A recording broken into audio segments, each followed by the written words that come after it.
உள்ளத்து உள்ளபடி நேயர்களுக்கு வாழ்த்துக்கள். பொசைடன் ஸ்டேட்டஸ் 6 இந்த பேரை கேட்ட உடனே அமெரிக்காவுடைய அதிபர் டொனால்டு ட்ரம்ப் வந்து அடிவயிறு கலங்கி போய் பதறி போயிட்டாரு. அவர் மட்டும் இல்லை, உலகமே அரண்டு போயிருக்குது. அப்போ அந்த பொசைடன் ஸ்டேட்டஸ் 6ங்கிறது என்ன? இது உலகத்தையே அழிக்கிற சக்தி உள்ள மிக மோசமான பயங்கரமான கடல் அரக்கனுங்கிற செய்தி தான் இன்றைக்கி பலருக்கும் பயத்தை உண்டாக்கியிருக்குது. இந்த அணு ஆயுதம் வந்து புயலை உண்டாக்கும், நிலநடுக்கத்தை உண்டாக்கும், சுனாமியை உண்டாக்கும். அது மட்டும் இல்லை, இது கடலுக்குள்ளே 3000 அடிக்கு கீழே தண்ணீரை ஒளிஞ்சு இருந்துக்கிட்டு உலகத்தில் தான் நினைக்கிற இடத்த குறி வச்சு தாக்கக்கூடிய சக்தி இந்த பொசைடன்கிற அந்த அணு ஆயுதத்துக்கு இருக்குது. அப்படிப்பட்ட ஒரு அணு ஆயுதத்தை ரஷ்யா வந்து கண்டுபிடிச்சிட்டது மட்டும் இல்லாமல் அதை வந்து புதின் வந்து அறிவித்த உடனே தான் இதை கேட்ட நிமிடமே அமெரிக்காவுடைய அதிபர் வந்து நிலை குலைந்து போய் தடுமாறி என்ன செய்யறதுன்னு முழிச்சுக்கிட்டு இருக்காரு. அவர் மட்டும் இல்லை, உலகத்தில் உள்ள பல நாடுகளும் இதை கண்டு மிக கடுமையான ஒரு பயத்தில் இருக்காங்க. அப்போ இப்படிப்பட்ட இந்த கடுமையான ஆயுதம் உலகத்தில் வேறு எங்கேயுமே இல்லையா? இப்படி வித்தியாசமான உலகத்தில் எங்கேயும் இல்லாத ஆயுதத்தை தயாரித்த ரஷ்யாவுடைய நோக்கம் என்ன?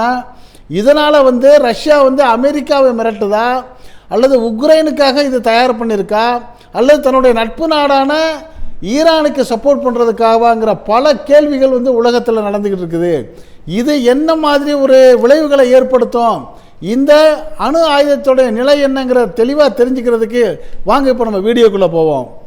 எல்லாருக்கும் தெரியும், சமீபத்தில் உலகத்தில் வந்து பல பகுதிகளிலையும் போர் தொடர்ந்து நடந்துக்கிட்டு இருக்குது. ஈரானை வந்து அமெரிக்கா தாக்கி ஈரானுடைய வளங்களை வந்து கொள்ளையடிக்கிறதுக்காக அது எடுத்துக்கொண்ட முயற்சி பலனளிக்கலை. 2 நாளில் ஈரானை தாக்கி முடிச்சிருவோன்னு தொடங்கிய போர் 50 நாளாயும் தொடர்ந்து நடந்துக்கிட்டு இருக்குது.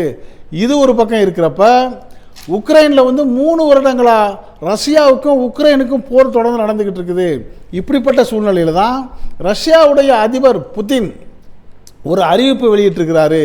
இந்த அறிவிப்பு கேட்ட நிமிஷத்தில் ட்ரம்ப் கதிகலங்கி போயிட்டாரு. அமெரிக்க இராணுவ தளமும் கதிகலங்கிருச்சு. அமெரிக்கா மட்டுமில்லை, உலக நாடுகளே ஒரு பயத்தோடைய உச்சத்தில் இருக்கிறாங்க. அப்படியே அந்த ரஷ்ய அதிபர் புதின் எதை அறிவிச்சாருங்கிற கேட்டால் நமக்கு கூட பயம் வரும். அவர் அறிவித்தது என்னன்னா, நான் ஒரு வித்தியாசமான இதுவரை எந்த உலக நாடுகளும் தயார் பண்ணாத ஒரு கடுமையான கொடுமையான கடல் அரக்கன் ஒரு அணு ஆயுதத்தை நான் தயார் பண்ணிட்டேன். அதனுடைய பெயர் தான் பொசைடன் ஸ்டேட்டஸ் 6 அப்படின்ட்டு புதின் அறிவிச்சிருக்கிறாரு. இப்படி அறிவித்த புதின் அதை எந்த இடத்துல வச்சு அறிவிச்சாருங்கிறது இன்னும் கொஞ்சம் ப்ளஸ் பாயிண்ட்டு. பெரும்பாலும் ஒரு நாட்டுடைய அதிபராக இருக்கிறவர் அவருடைய அலுவலகத்தில் அறிவிக்கலாம், நாடாளுமன்றத்தில் அறிவிக்கலாம், அல்லது அந்த நாட்டுடைய தொலைக்காட்சியில் அறிவிக்கலாம். அவர் அதையெல்லாம் விட்டுட்டு அந்த இராணுவ வீரர்கள் வந்து இப்போ சிகிச்சை எடுத்து கொண்டு இருக்கிறாங்கல்ல, உக்ரைன் போரில் ஈடுபட்டு படுகாயமடைந்து அல்லது உறுப்புகளை இழந்து சிகிச்சை பெற்று கொண்டு இருக்கக்கூடிய அந்த ஹாஸ்பிட்டலுக்கு முகப்பில் உட்காந்துக்கிட்டு அந்த சோல்ஜர்கள் சிகிச்சை எடுக்கக்கூடிய அந்த ஆஸ்பத்திரி முகப்பில் அமர்ந்து கொண்டு புதின் என்ன பண்ணுறாரு, இந்த அறிவிப்பை வெளியிடுறாரு. அப்படி அறிவிப்பை வெளியிடக்கூடிய சூழ்நிலையில் அவருக்கு பக்கத்தில் வந்து அணு விஞ்ஞானிகளும் இராணுவ வீரர்களும் அமர்ந்திருக்கிறாங்க. இப்படி அமர்ந்த சூழ்நிலையில் தேநீர் பிஸ்கட்ஸ் ஸ்நாக்ஸோட அவர் அந்த ஒரு பார்ட்டி மாதிரி கொடுத்துக்கிட்டே இந்த அறிவிப்பை உலகத்துக்கு அறிவிக்கிறாரு. இதை கேட்ட நிமிஷத்தில் தான் அமெரிக்க அதிபர் ட்ரம்ப் அலண்டு போயிட்டு உடனடியாக அவருடைய இராணுவம் பென்டகனுக்கு அறிவிக்கிறாரு. என்னப்பா இப்படி ஒரு செய்தி வந்திருக்கு, பெருங்கவலையாக இருக்குது நமக்கு, இது போல் நீங்கள் எதையாச்சும் பண்ணி கண்டுபிடிங்கிற மாதிரி ஒரு எச்சரிக்கையை கொடுத்துருக்காருங்கிற ஒரு செய்தி வந்திருக்குது. சரி, அந்த அளவுக்கு என்ன இது பொசைடன் தான் என்ன, இதோடைய செயல்பாடு என்ன, இவ்வளவு பயப்படக்காரதுக்கு என்ன காரணங்கிறத நம்மளும் தெரிஞ்சுக்கிட்டு போனால் நல்லாயிருக்கும். அதுக்கு முன்னாடி இதை வெளியிட்ட ரஷ்யாவுக்கு வேறு ஒரு உள்நோக்கம் எதுவும் இருக்காங்கிற ஒரு சம்பவத்தை நம்ம புரிந்து கொண்டு போகணும். ரஷ்யாவுக்கும் உக்ரைனுக்கும் 3 வருடங்களாக போர் நடக்குது. இந்த போர் நடக்கிறதுக்கு என்ன காரணம்? உக்ரைன் வந்து அமெரிக்காவுடைய சப்போர்ட்டோட அது நேட்டோ படைகளோட சேரப்போச்சு. நேட்டோ படைகளோடு சேர்ந்தா அது ரஷ்யாவுக்கு எதிராக போயிருங்கிற சூழ்நிலையால் ரஷ்யா வந்து உக்ரைனை எச்சரிச்சிச்சு, நேட்டோ படையில் சேரக்கூடாதுண்டு. ஆனால் அதே சமயம் அமெரிக்கா வந்து நேட்டோ படையில் இந்த உக்ரைனை சேர்க்கறதுக்கான எல்லா முயற்சிகளும் பண்ணுச்சு.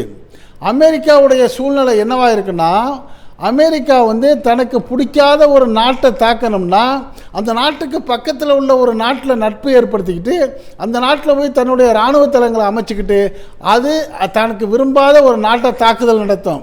அப்படி செய்கிறது தான் இன்றைக்கி மத்திய கிழக்கு நாடுகளான அரபு நாடுகளில் அது தன்னுடைய தளங்களை அமைச்சிக்கிட்டு அதுக்கு பக்கத்தில் இருந்துக்கிட்டு அது என்ன பண்ணுது, இப்போ ஈரானை தாக்கிக்கிட்டு இருக்குது. 2 நாளில் தாக்கி முடிச்சிருவோன்னு முயற்சி பண்ண இந்த அமெரிக்காவால் முடியலை. 50 நாளாயும் அது போர் நடந்துக்கிட்டு இருக்குது. அப்படிப்பட்ட சூழ்நிலையில் தான் இந்த அமெரிக்கா என்ன செஞ்சிச்சு, ரஷ்யாவை தாக்குறதுக்காக உக்ரைனில் வந்து தன்னுடைய இராணுவ தளங்களை அமைக்கிறதுக்காக இந்த நேட்டோவில் வந்து உக்ரைனை வந்து மெம்பராக சேர சொல்லிச்சு. உக்ரைனை சேர்றதுக்கு சம்மதிச்சிருச்சு. ஆனால் அதே சமயம் ரஷ்யா சுதாரிச்சுக்கிட்டு சொல்லிச்சு, நீ நேட்டோ படையில் சேரக்கூடாது, நீ சேர்ந்தா உன்னுடைய இடத்துல அமெரிக்கா இராணுவ தளத்தை அமைச்சிக்கிட்டு ரஷ்யாவான எங்களுக்கு தொந்தரவு கொடுக்கும், நீ நேட்டோவில் சேர்ந்தா நான் உன் மீது போர் தொடுப்போன்னு சொல்லி ரஷ்யா எச்சரிக்கை விடுச்சிச்சு. அதே சமயம் அமெரிக்கா வந்து எந்த ஒரு நாட்டில் புகுந்தாலும் அந்த நாட்டுக்கு வந்து ரோஷத்தை உண்டாக்கி தேவையில்லாத குரோரத்தை ஏற்படுத்தி போரை மூட்டி விட்டு ஆயுதத்தை விற்று ஆயுத வியாபாரம் பண்ணுற அந்த அமெரிக்கா இந்த உக்ரைனுக்கு நான் உனக்கு சப்போர்ட்டாக இருக்கிறேன்னு சொல்லி சண்டையை மூட்டி விட்டுச்சு. உக்ரைனுக்கும் ரஷ்யாவுக்கும் 3 வருடங்களாக போர் நடந்துக்கிட்டு இருக்குது. இந்த அமெரிக்காவுடைய ஒத்துழைப்போட நேட்டோ நாடுகளும் சேர்ந்துக்கிட்டு ரஷ்யாவை அடிக்கிறாங்க. இப்படிப்பட்ட சூழ்நிலையில் தான் ரஷ்யா என்ன செய்யுது, நமக்கு தொந்தரவு கொடுக்கக்கூடிய இந்த அமெரிக்காவுக்கு எப்படியாவது ஒரு பாடத்தை நம்ம கற்பிக்கணுங்கிறதுக்காக தான் இப்படி ஒரு வித்தியாசமான உலகத்தையே மிரட்டக்கூடிய, உலகத்தில் எந்த மூலையிலையும் சென்று தாக்கக்கூடிய, யாராலும் அழிக்க முடியாத ஒரு ஆயுதத்தை தயார் பண்ணியிருக்கு. அந்த ஆயுதத்துடைய பெயர் தான் பொசைடன் ஸ்டேட்டஸ் 6. இந்த பொசைடன் ஸ்டேட்டஸ் 6ங்கிற ஆயுதத்தை தயார் பண்ணுறது ஒரு பக்கம் இருக்கட்டும், இந்த ஆயுதத்தை தயார் பண்ணி உலகத்துக்கு புதின் அறிவித்த இடம் தான் குறிப்பிடத்தக்கது. அவர் வந்து தன்னுடைய அலுவலகத்திலையோ அல்லது நாடாளுமன்றத்திலையோ அல்லது தொலைக்காட்சி இடத்துலையோ இருந்து அறிவிக்காம அவர் என்ன பண்ணுறாரு, அந்த உக்ரைன் போரால் பாதிக்கப்பட்ட சோல்ஜர்கள் சிகிச்சை பெறக்கூடிய ஆஸ்பத்திரி முன்னாடி உட்கார்ந்து அறிவிக்கிறாருங்கிறப்ப அவர் வந்து ஒரு சமிக்கை அமெரிக்காவுக்கு சொல்கிறாரு, உன்னால் என்னுடைய இராணுவ வீரர்கள்லாம் இன்றைக்கி ஆஸ்பத்திரியில் இருக்கிறாங்க, இந்த ஆஸ்பத்திரி முன்னாடி இருந்து நான் அறிவிக்கிறேன் பாரு, எங்கிட்ட இப்படி ஒரு அதிநவீன பயங்கரமான கொடூரமான கடல் அரக்கணுன்னு நான் தயார் பண்ணியிருக்கிறேன் அப்படிங்கிற ஒரு எச்சரிக்கையாகவும் இருக்கலாம்.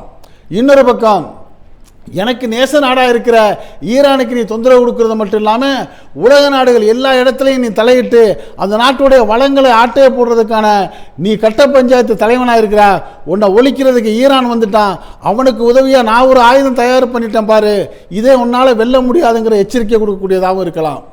அப்படிப்பட்ட சூழ்நிலையில் தான் இந்த அறிவிப்பை ரஷ்ய அதிபர் புட்டின் அறிவித்த 24 மணி நேரத்தில் கதிகலங்கி போய் ட்ரம்ப் என்ன பண்ணுறாரு, பெண்டகனுக்கு சொல்லி நீங்களே ஏதாச்சும் செஞ்சு தொலைங்கப்பான்னு சொல்லி கடுமையான உத்தரவு போட்டு கதிகலங்கி நிற்கிறாரு. இந்த அளவுக்கு இவர் மட்டும் கதிகலங்கலை, இந்தியா உள்ளிட்ட உலக நாடுகள் எல்லாமே இப்படி ஒரு அணு ஆயுதம் கொடூரமான ஆயுதத்தை ரஷ்யா தயார் பண்ணதை நம்ம கண்டுக்காமல் இருந்துட்டோமே, நாமெல்லாம் என்ன பண்ணுவோங்கிற கலக்கத்தில் இருக்கிறாங்க. இந்த அளவுக்கு கலக்கத்தை குடிக்கக்கூடிய அந்த பொசைடன் ஸ்டேட்டஸ் 6 என்னங்கிறத பற்றி நாம் தெரிஞ்சுக்கிட்டால் நம்மளுக்கும் இந்த கலக்கம் வரும், நம்மளும் இதை புரிந்து கொள்றதுக்கு வசதியாக இருக்குன்னு சொல்லி அதை பற்றி இப்போ நம்ம விளக்கம் சொல்லுவோம். இந்த பொசைடனுங்கிறது கிரேக்கர்களுடைய ஒரு வகை கடவுளுடைய பெயர். அந்த கிரேக்க கடவுள் வந்து கடலில் உள்ள கடல் தொந்தரவுகள், புயல், நிலநடுக்கம், சுனாமி போன்றவற்றுக்கு பாதுகாப்பு கொடுக்கக்கூடிய கடவுளுங்கிற அந்த மக்களுடைய நம்பிக்கை. அந்த பொசைடன் பெயரை இதற்கு சூட்டியிருக்கிறது ரஷ்யாவுக்கு காரணம், இப்படிப்பட்ட சூழ்நிலை அபாயங்களை இது ஏற்படுத்துங்கிறத சொல்லாமல் சொல்லுது. அப்போ இந்த பொசைடன் வந்து எப்படிப்பட்ட சக்தி உள்ளதுங்கிறத நம்ம தெரிஞ்சுக்கிட்டோம்னா தான் நமக்கு இதை பற்றிய புரிதல் வரும். இது அண்டர் வாட்டர் அணு மிசைல்ஸ் கிட்டத்தட்ட 3000 to 3200 அடி ஆழத்துக்கு அடியில் கடலுக்குள்ள யாராலும் கண்டுபிடிக்க முடியாத அளவுக்கு ஒளிஞ்சு இருக்கும் இந்த பொசைடன். எந்த ரேடாராலும் சிக்காத அளவுக்கு இந்த உலகத்தில் எந்த மூளைக்கும் இது பார்க்கக்கூடிய அளவுக்கு இது ஒளிஞ்சு கிடைக்கும்.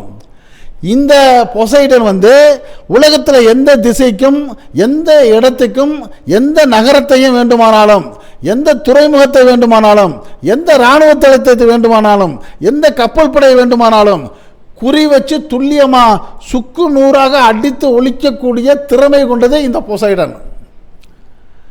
இதைத்தான் என்ன சொல்றாங்க, அதாவது மிக கடுமையான பலம் கொண்ட நியூக்ளியர் அண்டர் வாட்டர் மிசைல் உருவாக்கிட்டோங்கிற அறிவிப்பை தான் இப்போ இந்த புட்டின் அறிவிச்சிருக்கிறாரு. இதை கேட்ட உடனே தான் அமெரிக்கா கதி கலங்கி போச்சு. காரணம் அமெரிக்காவுக்கும் ஈரானுக்கும் உள்ள தூரம் 10,000 கிலோமீட்டருக்கு அதிகமாக 13,000 கிலோமீட்டர் சொல்கிறாங்க. அது எப்படி ஈரானை தாக்குறதுக்கு ஈரானுக்கு பக்கத்தில் உள்ள மத்திய கிழக்கு அரபு நாடுகளில் தளம் அமைச்சு அந்த Dubai, Saudi Arabia, Qatar, Iraq போன்ற நாடுகளில் தன்னுடைய தளத்தை அமைச்சுக்கிட்டு எப்படி இந்த ஈரானை அடிக்குதோ அதே போல் இந்த ரஷ்யாவை உக்ரைனில் தளம் அமைச்சு அடிக்கிறதுக்கான ஆயத்த பணி அமெரிக்கா பண்ணுங்கிறதுக்காக தான் இதை தயார் பண்ணியிருக்கிற ரஷ்யா நாளை நான் நினச்சேன்டா ஒரு குண்டு போதும் அமெரிக்கானு இல்லாமல் போயிடுவா. அதே போல் இந்த உக்ரைன் போரையும் என்னால் ஒரு நொடியில் நிறுத்த முடியுங்கிற ஒரு எச்சரிக்கையை அமெரிக்காவுக்கு சொல்கிறதோட மட்டும் இல்லாமல் எனக்கு பல பொருளாதார தடைகளை அமெரிக்காவில் விதிக்கப்பட்ட ரஷ்யாவுக்கு இதுவரைக்கும் தோழனாக இருக்கிற ஈரானுக்கு நான் உதவி செய்ய போகிறேன், அவர்களுக்காக ஒரு குண்டு போட்டோன்னா நீ அழிஞ்சிருவான்னு சொல்கிற எச்சரிக்கையாகவும் இது இருக்குன்னு சொல்லி உலக நாடுகளே திரும்பி பார்க்குறாங்க. அவர்களை விட அமெரிக்கா இதை கண்டு அலற ஆரம்பிச்சிருச்சு. காரணம், இப்படிப்பட்ட ஒரு பயங்கரமான ஆயுதத்தை இதுவரைக்கும் நான் தான் வல்லரசு இராணுவ பலம் கொண்ட நாடுன்னு சொன்ன அமெரிக்காவால் கண்டுபிடிக்க முடியலை, தயாரிக்கலை. இனி இதை தயாரிக்கிறதுனாலும் பல மாதங்கள் பல வருடங்கள் ஆகலாம். அதுக்குள்ளே இந்த ரஷ்யா கதையை முடிச்சிருமோங்கிற கவலை இப்போ ட்ரம்புக்கு வந்திருக்குது. இது திடீரென்று வந்த கவலை ஒரு பக்கம் இருக்க, இன்னொரு மிகப்பெரிய கவலையில் ட்ரம்ப் மாட்டியிருக்காரு. இந்த ஏப்ரல் மாதம் 30ஆம் தேதிக்குள்ள இந்த ஈரானுடைய போரை முடிவுக்கு கொண்டு வரலண்டா ட்ரம்புடைய நிலைமை மிக மோசமாக வரும். காரணம் அமெரிக்காவுடைய இராணுவ நாடாளுமன்ற சட்டப்படி ஒரு நாட்டின் மேலே போர் தொடுத்தா அதற்கு நாடாளுமன்றத்துடைய அனுமதி வாங்கிட்டு தான் செஞ்சிருக்கணும். அப்படி எல்லாம் அவசரமான சூழ்நிலை போர் தொடுத்துட்டா 60 நாள்களுக்குள்ள அந்த போரை முடிக்கணும், ஒன்று வெல்லணும் இல்லாட்டி தோல்வின்னு வெளியே வரணும். அப்படி 60வது நாள் ஏப்ரல் 30ஆம் தேதி கெடுவாகுது. ஏப்ரல் 30ஆம் தேதிக்குள்ள ஈரானை இது வெல்லணும், இல்லாட்டி நான் தோத்துட்டேன்னு வெளியே போகணும், இல்லாட்டி அமெரிக்க நாடாளுமன்றத்தை அழைத்து கூட்டி அதற்கான அனுமதியை வாங்கலண்டா ட்ரம்புடைய நிலைமை மோசமாயிரும். ஆனால் அமெரிக்கா சூழ்நிலையில் ட்ரம்புக்கு அங்கே ஆதரவு கிடைக்கக்கூடிய சூழ்நிலை இல்லை.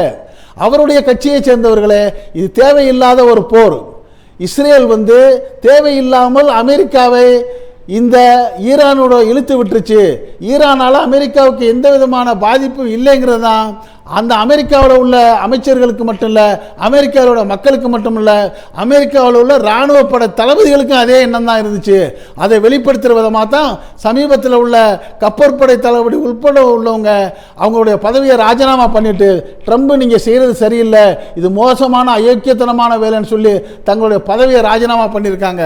இப்படிப்பட்ட சூழ்நிலையில் வரக்கூடிய மே 1ஆம் தேதி ஒருவேளை ட்ரம்ப் அவர்கள் நாடாளுமன்றத்தை கூட்டினாலும் அவருக்கு அங்கே சப்போர்ட் கிடைக்கிறதுக்கான அவர் கொண்டு வர்ற தீர்மானம் பாஸ் ஆகிறதுக்கான வாய்ப்பு இல்லைங்கிறதுனால வேற வழியே இல்லாமல் எப்படியாவது இந்த ஏப்ரல் 30க்குள்ள இந்த போருக்கு ஒரு முடிவு கட்டணுங்கிறத உறுதியாக நினைச்சு தடுமாறிக்கிட்டு இருக்கிற சூழ்நிலையில் தான் அடி வைத்த கலக்கிற மாதிரி இந்த பொசைடன் ஸ்டேட்டஸ் 6ங்கிற அறிவிப்பை புதின் வெளியிட்ட உடனே அஸ்தியில் ஜுரங்கண்டு ஆடி போயிருக்கிற ட்ரம்ப் மட்டும் இல்லை, அமெரிக்கா மட்டும் இல்லை, உலக நாடுகளே இப்போ அமெரிக்காவை பார்த்து நீ ஒரு முடிவு செய்யலண்டா எல்லாருக்கும் இழிவு ஏற்படுங்கிற ஒரு பயத்தில் இருக்கிறாங்க.